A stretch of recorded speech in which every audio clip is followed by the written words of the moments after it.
It's a big day. The first phase of the Canadian Dental Care Plan begins today. Eligible Canadian seniors aged 70 years old or older can now begin seeing oral health practitioners under this program's coverage, which covers most basic dental care costs. Now, seniors 65 to 69 years old can also begin applying for coverage today. Joining us in studio this morning with some details on the plan is Mark Holland, Canada's Health Minister. Welcome to the show. Thanks so much for having me. Good to have you here. Although more than 1.7 million Canadians we know have signed up for the program, only about 5,000 dentists have joined as of last month. We've done some stories on this here at Your Morning. What's your plan if more dentists don't decide to come on board?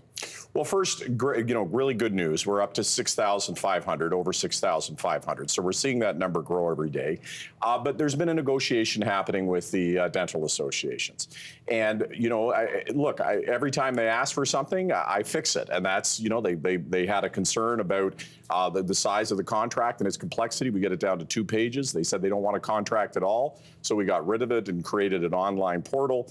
But at some point, I'm not an all-you-can-eat buffet, right? I mean, at some point, we got to move on and we got to get this done. And there are seniors who need care. And so I'm so excited, dentists are excited, but there's this sense that maybe they can get more or maybe they can keep negotiating. That's got to end. Right now, we got to begin delivery of care. We have the new portal coming July 8th, so a lot of providers are waiting to use it on a one-off basis. So we're going to have a lot more dentists participating then.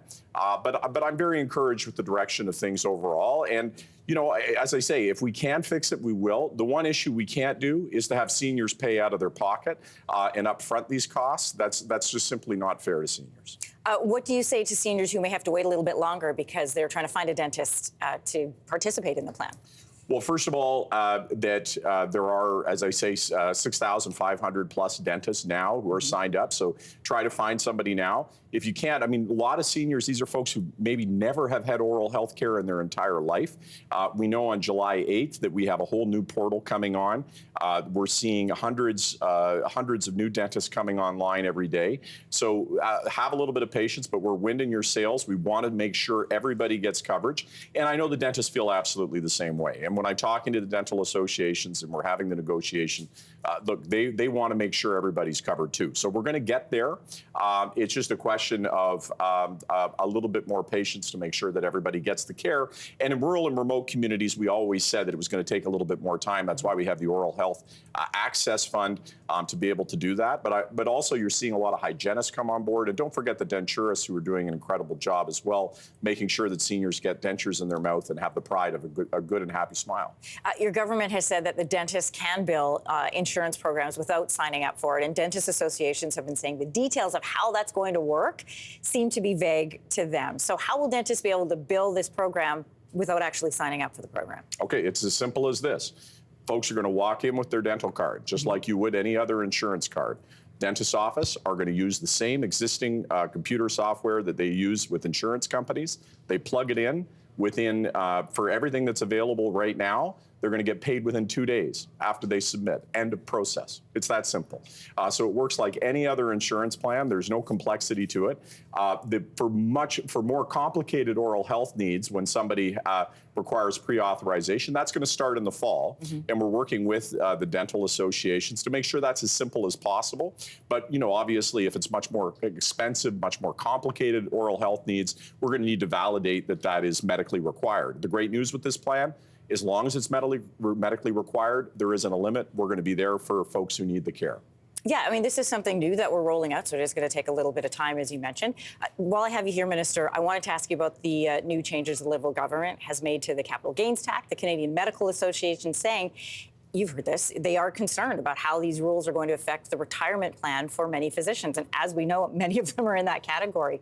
Given Canada's ongoing issues with the medical labor force, how does your government plan to avoid disincentivizing physicians from incorporating into our country?